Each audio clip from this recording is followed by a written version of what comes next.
So it's so lovely to have you all here. Thank you very much. And again, the whole point in this is that it's for all of us to explore together, not for us to sit here and talk to you.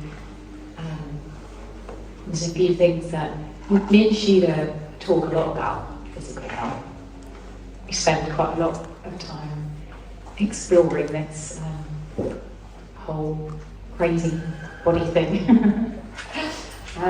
So it's not an unfamiliar place for us to be, although it's very unfamiliar sitting in front of a group of people talking.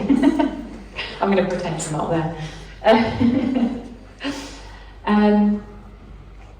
I assume, which is probably a silly thing, but if you're in this room, there's probably some physical interest, an interest in the body. Maybe you've been diagnosed with something, maybe you think there's something wrong with your body. And I just want to take a moment, because that's kind of me too. And something I've been exploring over the last really few months is, what if that's not true? What if there's actually nothing wrong? What if there's nothing wrong with your body? Which kind of feels weird, especially if you've been given a label of there being something wrong with your body. But to just sit for a moment and suspend that idea. And for me, just sitting with the idea that everything's actually working perfectly. And but for all of the thinking that you have about your body not working perfectly, it's perfect. And I want to share a little bit about my body. I had a realization really, really recently, probably like in the last week or two, that so I've been labelled, if you like, with irritable bowel syndrome since I was about 20-ish. And what that means is, in my mind, my gut doesn't work properly. And that story has been really very strong. Like, there's something wrong with my tummy, it doesn't function like it should. And so because it doesn't function like it should, these things happen and it means X, Y, and Z.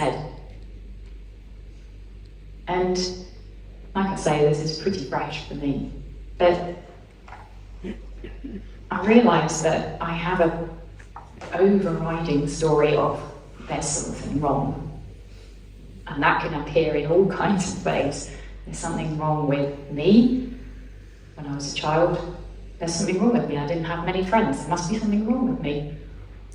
In my previous business, I didn't have as many followers as some of the other businesses that were doing a similar thing. So there must be something wrong with me. What is it that's wrong with me? And then I realised, really like last week or the week before, that story was also playing out in my tummy. There's something wrong with my tummy. It doesn't function properly. So what if that isn't true? What if it is actually functioning perfectly? And so I'm kind of just playing with that and offering that as something for all of you guys to consider for yourselves, that maybe it's just a story that's holding that experience in place. And I'm going to share one other story, if that's okay. Because it was really fresh and it came up yesterday. So I have, again, been labelled with something called Raynaud's syndrome, which for those of you who don't know what that is, it means that I get numb really easily. Like the extremities of my body become, when I get cold, become numb. And when I came into this conversation, and I'd come from a very, very busy mind, when I came into it and my thinking kind of slowed down, And I started questioning things a little more. And I noticed that that reaction didn't happen so often. It just didn't happen. And something that I didn't know about Raynaud's, which I don't know why I didn't know, is that it can be stress-induced. Which makes sense to me, because when you're in fight or flight, your body doesn't need the extremities to be getting blood to them. So that kind of made sense. And then over the last month or two, I've noticed that I've been working at home, and my hands are going numb all the time. My feet are numb, I'm cold. And I've been so curious, like, what's going on?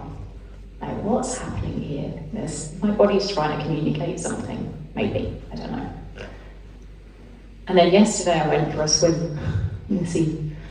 And it was something that I did for the first time cold water swim about 2 years ago. And it really blew my mind, because I'd had so much thinking about, I'm never going to swim in the sea, I'm never going to swim when it's cold, because if I get cold I can't warm up, and if I can't warm up then it's really uncomfortable, and I don't want to be in that position, so I'm not doing it, you know, this Raynaud's thing. Now, it would be stupid for me to swim in the sea. And I got curious about it, and I had my first swim in cold water. And the experience was completely different from what my mind had created. And it was actually amazing. And what I found was that when I came out, I was actually warm. In fact, when I was swimming, I became warm. When I came out, I was warm. And none of the things I'd imagined were going to happen, happened. So the numbness, the being cold the rest of the day, none of it was true. And my mind was well and truly blown. And then yesterday, when I went for a swim, I got really numb. I was in for about 30 seconds, and I could feel the cold just taking over. And I came out, and I sat with my hands looking at them, and they were just white for about half an hour. And in the middle of the night, I woke up, and I was so curious. Like, what happened? What's going on? And what I realised was that before I went in, I'd already set it up that I was going to get cold. And it had snuck in, like this, the thinking had snuck in, and like Amy was talking about last night, I was completely in imagination, I wasn't in reality. And there's a couple of people in the room who knew what resistance I was in before I went for the swim. I didn't want to do it, but I did it anyway. And so today, I'm going back for another try. But this time, I'm going back with curiosity again. What happened? What's really true? Like, without the story of I'm going to get cold and it's not going to be nice. I'm really curious to know what happens today. And there's a nudge in me, something that tells me that all of this, the circulation thing, is going to be helped by the cold. Who knows? There might be a story too. But I guess what I'm wanting to share is that, a bit like Amy was talking about, we live in the stories of our body, and how often do we actually live in our body, and what's actually happening in our body, rather than the stories of what we think should be happening in our body. And how actually it's a remarkable thing, it's full of intelligence, and if we can maybe consider that actually everything's perfect and okay, what impact that has, I don't know.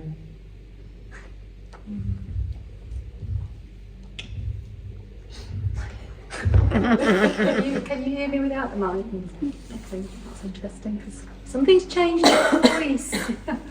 Because not long ago, in May this year, I was leading a retreat with Jack Pransky, and don't know why this is coming up, but I'm sharing it anyway. And I had to use a mic and we were a smaller group than this. I had to use a mic because my voice wouldn't be heard. Something's changed in me, because it was kind of clear that I didn't think I had anything important to say. Yeah. I don't know that I actually believe I have anything good to say right now. That's the truth. I've been, love what you've shared, Vicki. Really, I love this woman. She's, like she said, we talk lots. But what I love about Vicki is the curiosity. I hope you picked up on her curiosity. She's very open. She's always wanting to test. She's like going back in the cold water today, and I'm thinking, are you mad? It's not what my body. I've got your belief system. You're the similar. Like, I don't do cold. But what's interesting, when I was listening to you speak, I was like, I live here. Most of you know that, right? I'm acclimatized to our sunshine, our warmth. For me, this is a winter's day, and I'm in summer clothes, and there's a bit of vanity involved in that, because I wanted to wear what I wanted to wear. And it was interesting because I dress to stay warm. It's always about comfort, it's always about staying warm, because I have a lot of thinking about not wanting to be cold, because I also have a neuropathy going on, which means that numb fingers, numb toes, sandals, short sleeves. But it's been really interesting to notice I haven't had a lot of thinking about being cold. And if I was at home or my normal everyday life I do, I've just been in the moment so much, really. And even when I notice, it's like, oh, it's okay. It's okay. I'm not like, so I feel cold. And that's really new for me. That's really new for me. So I'm really grateful you brought that story up, because I'm just like, You go for a swim then. Baby steps. Something that came up for me when I was reflecting on our session today, as Vicki pointed out, I mean, we see we're all in this together, right? Not that Vicki and I know anything more than any of you sitting here, that's for sure.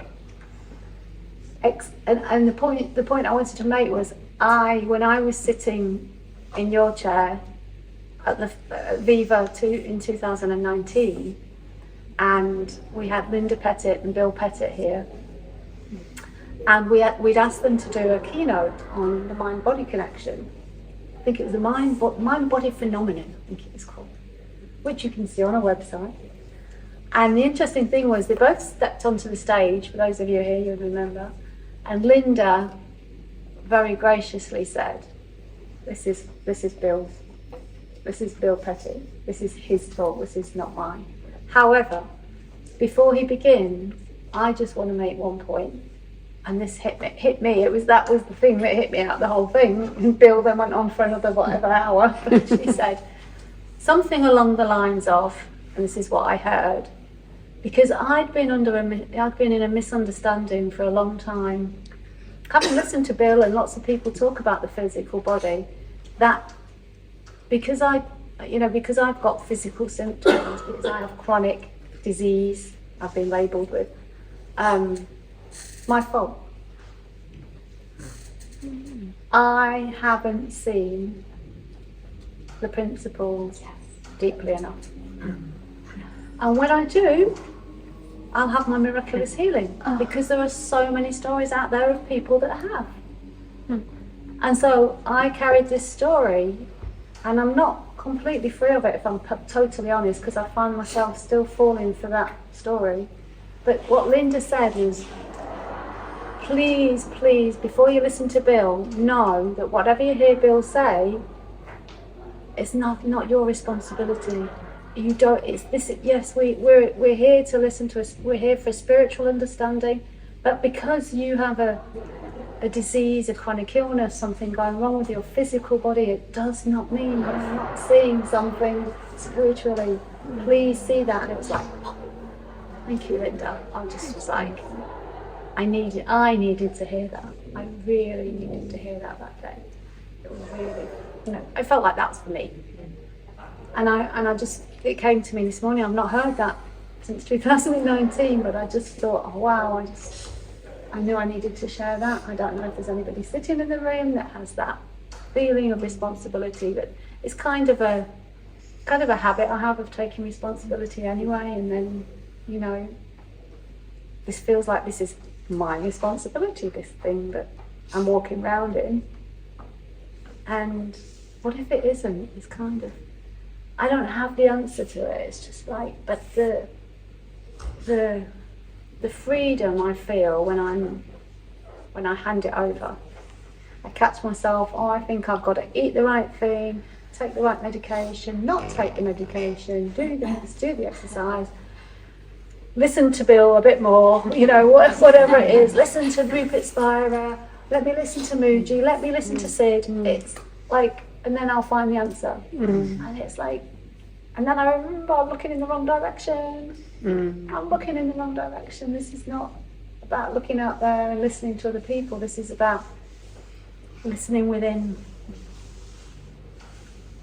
I was listening to Ian and Derek earlier on, and some of you will know Ian Watson, and he was here last month for a 5-day retreat that I organised for him and sat through it, an amazing retreat. And I just heard him repeat something in there that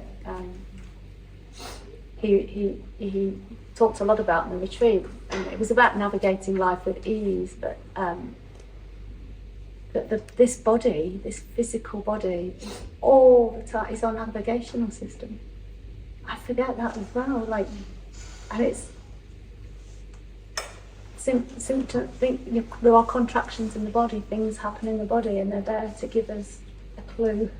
And he said, and wisdom is speaking to us constantly, 24 hours a day. And when people say, I can't, you know, nothing's happening, it's because they're forgetting that the body, you know, the body is giving us those signals, and we can navigate through the senses. Absolutely. That was something that navigating, instead of me, for example, for me, I've been very strict with myself on diet, because I also have a gut issue. That's why we've got a lot in common. And we talk about that, and we've actually run an online course about the gut. And so I have a belief that what I eat is really important, and I follow experts and I try things out, and I feel the fear of not doing what I think. But then if I listen to what my body wants, it's quite different to what my head's doing. Yeah. My head's got rules about dairy. Very inflammatory. We don't put dairy into this body because it's a very inflammatory. But my body, the senses say, cheesecake. Oh, that looks nice. But I can hear this overriding the wisdom. So I'm very much on a learning curve about that. I really am. But I really see and hear that our guidance system is there through the senses. Through the heart, through the senses, through the mind, and it's a holistic, you know, it's this whole holistic system. It's there. It's beautiful. It really is beautiful, and I can hear that when I'm in a more expanded state of consciousness. Let's say on top of the elevator of consciousness versus being in the basement. So I go up and down like we all do, and so when I'm up there, it's beautiful. Like, you know, I think. You know, Vicki said, "It's perfect. What if it is just perfect the way it is?" And when I'm up there, that feels really true. When I'm down here, I'm like, no, that's not true. That's not true. And that's okay, because we're human beings and we're innocent, and we believe our thinking, we believe our habits of thought. You know, we do, and that's okay too.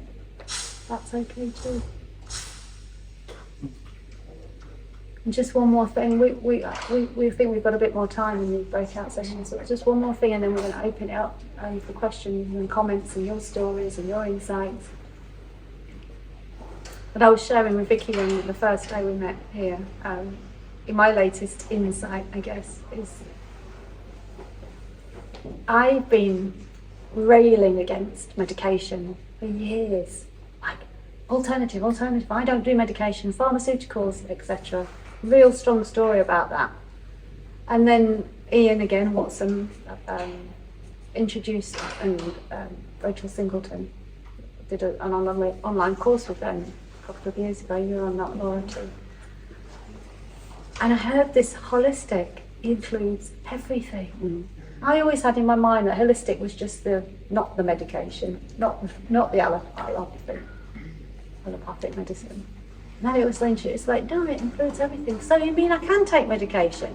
So that's allowed. It's kind of in my mind, was like, am I allowed to do that?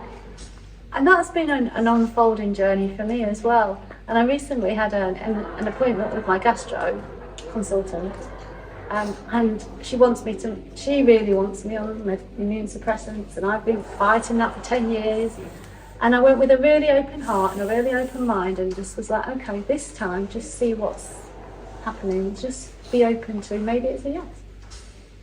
And it was really interesting because she was like, well, if you don't want to, there's no pressure. And I'm like, well, okay. And then we talked a bit more about it, and the nurse was there, and then we had a joke and a laugh, and the symptoms that are occurring for me at the moment scare me sometimes. And I was asking her usually I'm just like, no, thank you, goodbye. But this time I was open, we conversed, we explored. I was shocked how open she was, interestingly. And I walked away from there feeling much more at ease with the symptoms than I'm having. It's been scaring me because she wasn't scared. She said to me, oh, yeah, that's fine. Don't worry about that. You don't need to take any medication for that. And I was like, okay. And because I think, and I've been in quite a lot of pain, and I see since then, the pain stopped. The symptoms haven't gone away, but the pain stopped. And I'm like, wow, that must have been my worry about the symptoms that have been causing me to be really vigilant, and somehow the pain was there. And it's like, wow. Like the symptoms haven't had my miracle healing yet. I'm still waiting for that. But something shifted, and I thought that's really interesting. So, open to you guys. Does anybody have a question? Something they'd like to share? Yeah. Talking about distrust in pharmaceuticals, I had an adverse effect to a pharmaceutical drug that has left me permanently partially blind, and that's really tough because I grew up away from pharmaceuticals. It was always alternative, support the body, and it will right itself when I got really sick and I was given this drug, and that effect has left me with permanent eye damage. And so I can't see through the damage. So my eye repaired, but I'm left with nerve damage. So I can't see through it. So it's like I'm trying to understand that what you're saying is very true, but every time I look at anything, I'm reminded that it's not true because it did this thing to me. Mm-hmm. And I'm left with the feeling that if I'd never taken that pharmaceutical, it never would have happened to me. Mm-hmm. And why did I deserve that one time to try something pharmaceutical and it to me something that impedes my life? And before that, I still am a seamstress, but I was a very intricate seamstress. I can't do that anymore. I can't do those things. The way that I did art, I can't focus on that anymore because I have to use my peripheral vision to see, so I can't actually look at what I'm trying to do. I have to look around at what I'm trying to do. And so it can be really, really hard to leave that story behind, just being accepting to it all. Because, the doctor said, it's a very rare eye condition, there's nothing we can do. If it's not healed in 6 months, it's permanent. Right. Mm-hmm. That was it. That was 4 or 5 years ago. That's what I was at.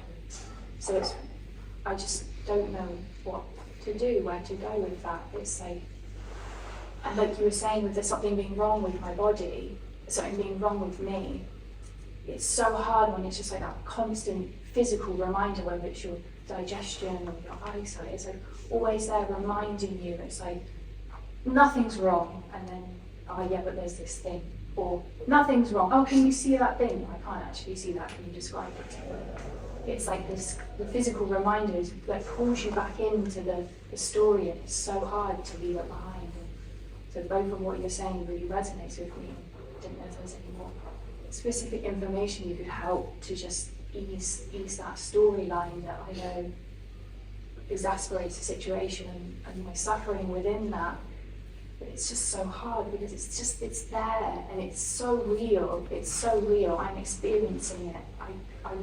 Yeah, every day.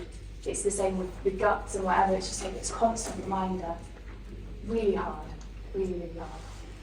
Mm. Yeah. I'll use this just as I don't know. I really acknowledge that, the difficulty with that, and I can really hear it could have been different if I hadn't done that thing. And I guess there's two things in there. It's like, whenever you have that, it's going to be different. It shouldn't be like this. What happens? Because for me, that's always the suffering. It's that whenever we head into the past or into the future, into the I should have done something else, or I need to be doing something different. And whenever we're out in the present moment, I guess there's that potential for suffering. And that the only person that gets that is us. It's a bit like that, what Ankush was pointing to around forgiveness. Like, Sid would talk about the only person that suffers in the holding on to the non-forgiveness is us. Maybe there's forgiveness there. Like, this thing happened, this doctor gave me this thing and it made this happen. And ever since, I can't do the things that I want to do. But what I sense in that is, can we put that down? Can that be put down? Can that be let go of? Can that be forgiven, given away? And it doesn't change. I get that it doesn't change the situation, but the experience of that, there's a different experience available, I guess. With my tummy, I can spend lots of time distracted by it, and I'm imagining that it's the same with the eyes. Loads of thinking about, it feels really uncomfortable, so painful. Oh, did I eat the wrong thing? Or should I eat something different? And then I notice that there's times when it doesn't exist, because there's no thinking about it. And like you say, that when it's a physical thing, it's so easy, it brings you back in. But I guess the gaps, the noticing of, how is it that I'm aware of that? What is aware of that? And spending more time pondering that, for me, is really helpful.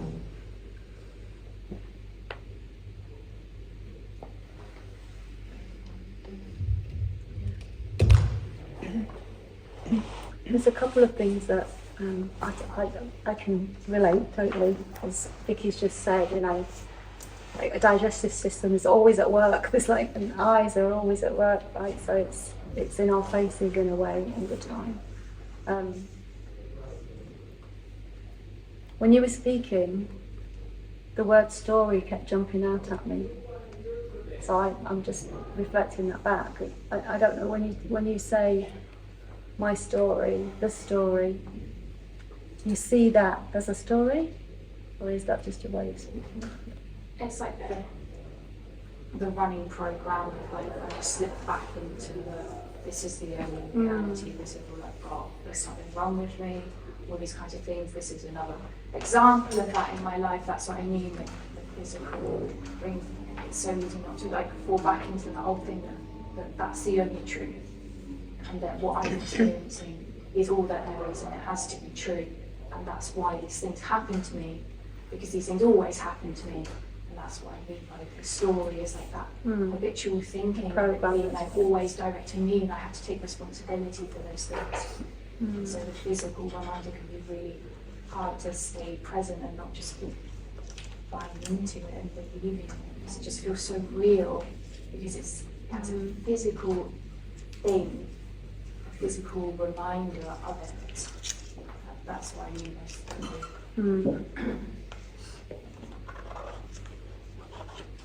So what strikes me is that the story is, how the words are going to come out, like, I don't know, there's something about acceptance for me there. Like, what if that story right now is just okay? What if it's just okay to have that story running right now? Because it sounds like there's a resistance to that story. And what happens with resistance is it keeps it in place. I think Amy was talking about that yesterday. We think we're stuck. We think we're stuck with that story. We think we're stuck in this moment, but actually that's another thought that says, I'm stuck, and we believe it. Right? It's another thought that comes up, says, my story, this, it's real, and I wish it wasn't, and all that. But you can tell by the feeling, right? That feeling of contraction is resistance. And it's always going to, it's giving us the signal, the sign. It's giving us the message, we're lost again. But it's interesting because it is about the story of lostness, and I know I'm lost, but it just somehow keeps going. What if we can just go, okay, I'm lost in the story again? Because then something about that opens us up again to possibility. Something about that is, okay, I'm in the story again, that's fine, I'll just be in the story, I'll just stay here. I'll just stay here with my story about my gut, you stay there about the story of your eyes, and you know, what if we just moved with it, and acceptance. I know for some people that's hard and that's difficult to hear, but I think ultimately I personally believe that acceptance is a byproduct of understanding. I don't think we have to do acceptance. I used to teach that as a Louise Hay teacher years ago, and I found that clients would be like, how do I accept this? And I could understand that as well. I actually believe the more we see, the more we understand about how the system works. The acceptance becomes a natural byproduct of that. We don't have to do acceptance. So seeing, we've got this superpower of noticing. I see that as just an absolute superpower. So just the actual noticing of it itself, it's already really shifted. You know, thoughts never hear all it. Thoughts just moving. We believe the same one over and over again for as long as we do. But it always somehow, we don't stay on that one thought. I don't believe that there's a person in this room that has the same thought 24 hours a day. Something changes. It might feel that it's the same topic, we're in the same zone, but it's not exactly the same thought. So it's constantly moving. I just think it's not. Does that help at all? Yeah, it's just so deep that there's just so many layers to that. It's quite hard to take it all in. Yeah. So that's like a ripple effect. Cool. At the moment, those experiences, it's just like once you start to look at one, you're like, oh, hang on. So it's quite deep. Yeah. Can I just share a Byron Katie quote? It's my favourite Byron Katie quote, and it's the one that I'm going to completely mush up because that's what we do with quotes in it. But it's, life is happening for us, not to us. Everything is happening at exactly the right time, neither too early nor too late. We don't have to like it, but it's a heck of a lot easier if we do. Yeah. And I think, like what you were pointing to before, Sheela, I think look, life is just doing its thing energetically. It doesn't really care that we want it to be like that. We're going, be like this, and life's going, because I'm doing this, and we're going, no, be this, and that is suffering. This rubbing it up against that is 100% of our suffering. Is whatever it is, whether it's us caught in a story, whether it's me in the middle of a midlife flush, which has just chosen to happen right now, bless it. Whatever it is that's arising it's the fighting against that is all of our suffering, whether that is a feeling in us, an outside world thing, a symptom, all of it is just, it's the fight. If we all stopped fighting, literally, like within ourselves, but with each other too. That's the simplicity of it for sure. I'll come to you, Pam. I've just got Linda first. Thank you. Okay, so I turned 77 today. Yay! What that also means is I'm not 57. I'm not 27. And I've always been physically active, and a lot of people identify me as this outdoor person, this backpacker. It's like, oh my God, you're doing all those things, and I can never do that. And so I realized as I got older, I have to make accommodations for my physical capabilities. I've lost a lot. I can't hear like I used to. I can no longer hear Beethoven's 7th Symphony like I used to. And for me, that's a huge loss. But it's like, but it's how I think about that loss. It's how I make accommodations in my head. It's in my head. Any athlete will tell somebody it's 90% mental.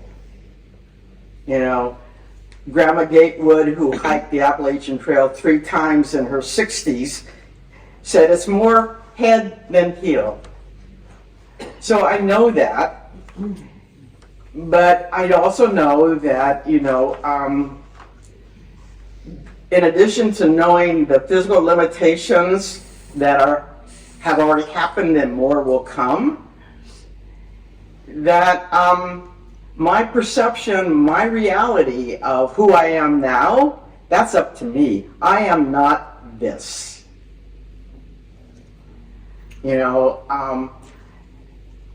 My mental state, my state of mind has taken me so much farther, so much longer than I thought I ever would.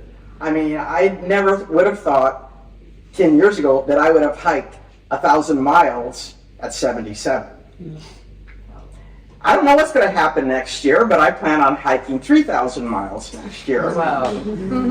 But I know that it's a head space, it's a head thing. And as I lose more physical capabilities, it's just going to be how I'm going to deal with them mentally. I'm not going to get them back. So it's at 67, I thought I was climbing Mount Whitney, and I thought, well, I'll never do this again. Well, I did it twice after that. So, it's for me right now, it's a really interesting journey. Even more so than 10 years ago, because I was taking so much more for granted, because now there's a real difference between 70 and 77 than 50 and 57. Yeah. The shifts happen much faster, shorter time period. So where will it be in 2 years? But I have to always just sit back and say how grateful I am that I have this understanding that it's all up to me to decide what my reality of those changes will be. Because I just laugh at people I laughed at somebody who was 27 and says, I can't do that. It's like, are you kidding me? Or somebody who was 57 says, I'm too old to do that. And it's like, I'm just laughing. Because again, you're setting your own limitations. So I'm not, the last couple of years, I'm going to drop limitations. I'm not going to buy into them. They pop up. And I look at them, but I'm not ready to buy into them yet. Good. But that's my decision. I made that decision. Yeah. Somebody else says, oh, I can't do that anymore. Because I look at people like I said, somebody's 57. But it's up to me to buy into I'm going to create the limitation or not. So the mind-body thing, the physical state thing, it's real. I mean, I'm not making it up that I can't hear like I used to. I'm not making it up that, I don't walk up a mountain as fast as I used to, but, oh well. That's okay. I love that show. Thank you, Linda. You reminded me that one of the things I really did want to say today was we're not the body. I don't know if that's, we are not these physical bodies. We are not these physical bodies. These physical bodies are here for a certain amount of time, and we're okay, whatever. That's it. We're not born and we don't die. So who are we? We can explore that. But we're before the physical body completely. So whatever happens to this that looks very solid and very physical, no bearing on who we truly are, the essence of us, all of us. Every separate person that looks like they're sitting here, we're all one whole essence, one whole, can't put it into words, energy before form. So I'm glad you brought that up, Linda, thank you. One more thing. I determine my relationship to my body. And a friend of mine who has really bad rheumatoid arthritis, she realized she determines her relationship to her pain. She has it. I know, I've talked with her, Marilyn Wimble, I don't know if anybody knows, but I can tell when she's having a bad day, when it's rainy and cold, but she knows that. I got her, the first time I saw her, she was in a wheelchair. 20 years later, she's out playing golf still.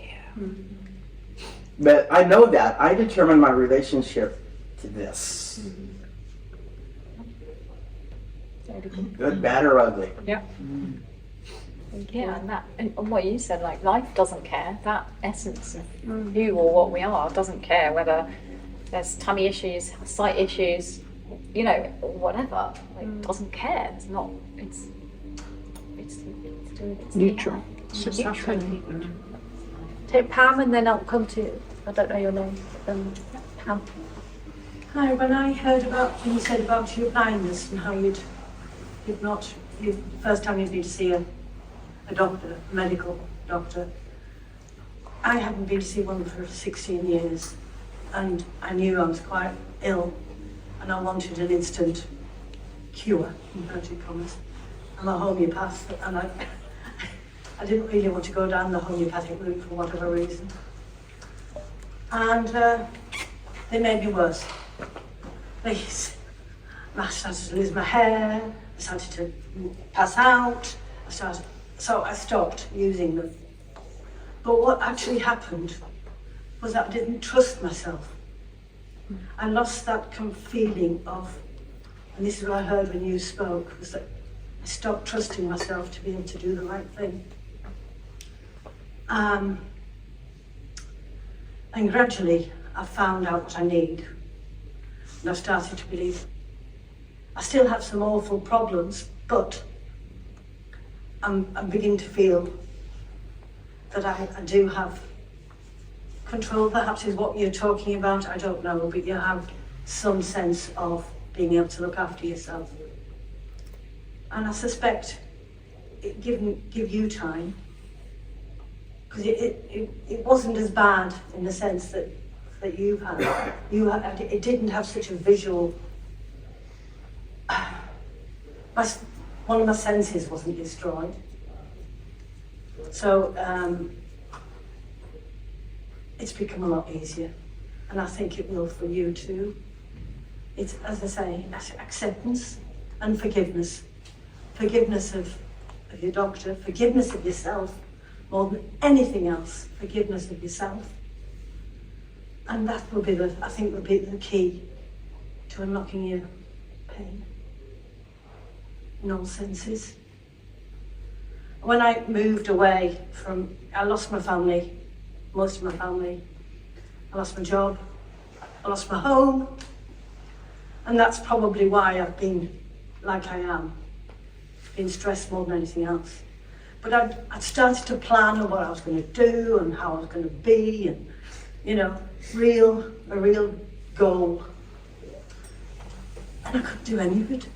That's the thing. I didn't think I'd ever go on holiday again. I thought that was it, I was finished. Didn't think I'd ever come here again.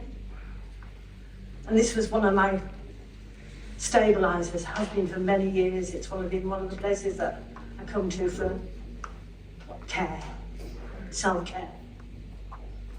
I'm here. And it will get better. Yeah.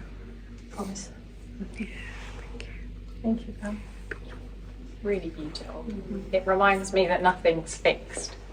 You know, I speak to people on my podcast, and they are often people who have had a diagnosis of some sort, and they come and talk to me and share their journey, and it's such a powerful reminder for me that nothing's fixed, nothing's set. The body is not the body we were born with. It's fluid. It's a totally different body.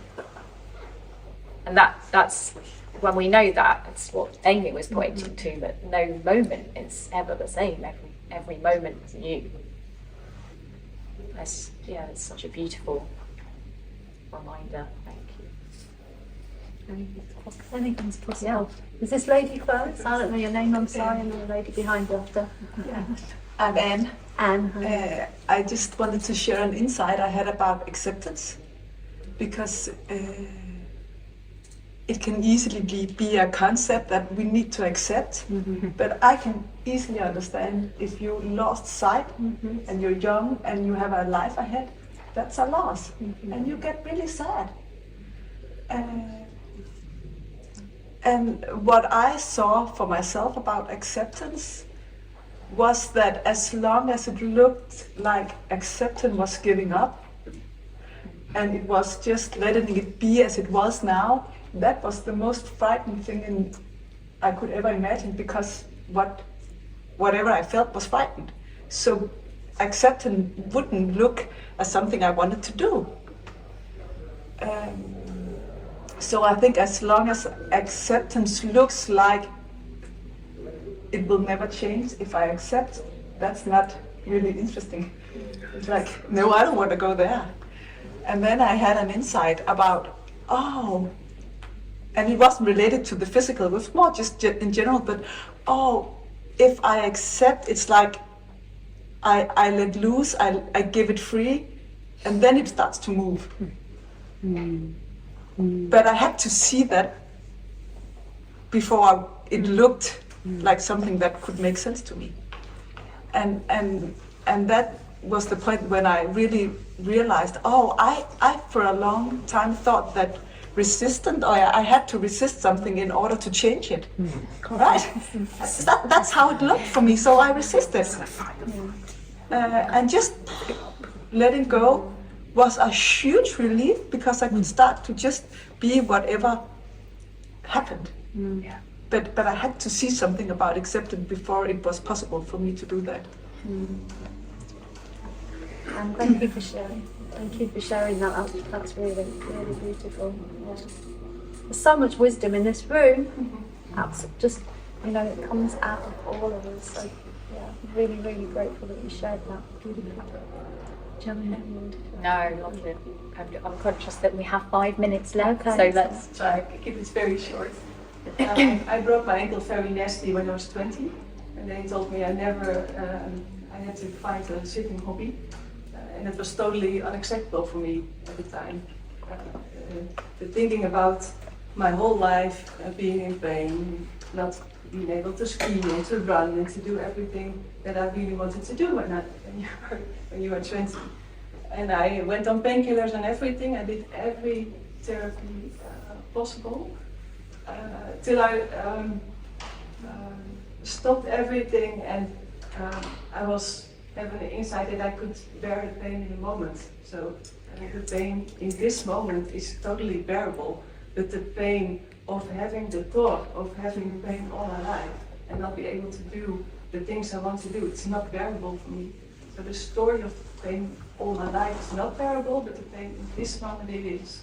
I want to give you that you are able to feel and experience everything you made to feel everything in the moment. So there you, that. But not like the acceptance of this is not bearable. It's not doable for all your life, and you don't have to do that in this moment. You don't have to accept it your whole life, only in this moment. I don't know if it's that helped me a lot. Yeah, no, that's really beautiful. That's really beautiful. Such a powerful reminder, and again, what Amy was sharing yesterday, that this is it. This is it. You're only living right now. Yeah. So this is the only thing you have to The pain right you now have is- to bear. Really. When I think of acceptance, I think of it as love. Like it really comes back to that. It's something that's landed with me. Ankush was talking about it this morning. Like, you can't solve judgment with judgment. It comes back to love. I was thinking about my knee, my knee problems. And for years I've had 5 operations on it. And I used to just judge myself and I couldn't do things. And it just occurred to me, even before I came across the principles, to start loving my body and loving my knee. And that totally changed like how I spoke about it. Like people used to come up to me and go, "How's your knee?" before "How are you?" And so that just changed, and the pain changed. I mean, I can feel it now, but like how I live with that through the conduit of love changes my whole relationship to something that I can't physically change. It's a bad knee, but I just think that acceptance, I don't know, for me it's like everything just chunks down to love. And that's like, and I've just been hearing it in so many rooms that I'm sitting with it at the moment. I'm like, God, this is just such a big insight for me. That I've probably seen again and again, but it's gotten deeper. I love that. Yeah, that reminds me of the one question that I often come back to, which is, what would love do? Yeah. It reminded me of a song. All you need is love. All you are is love. Thank you, everybody. Really lovely.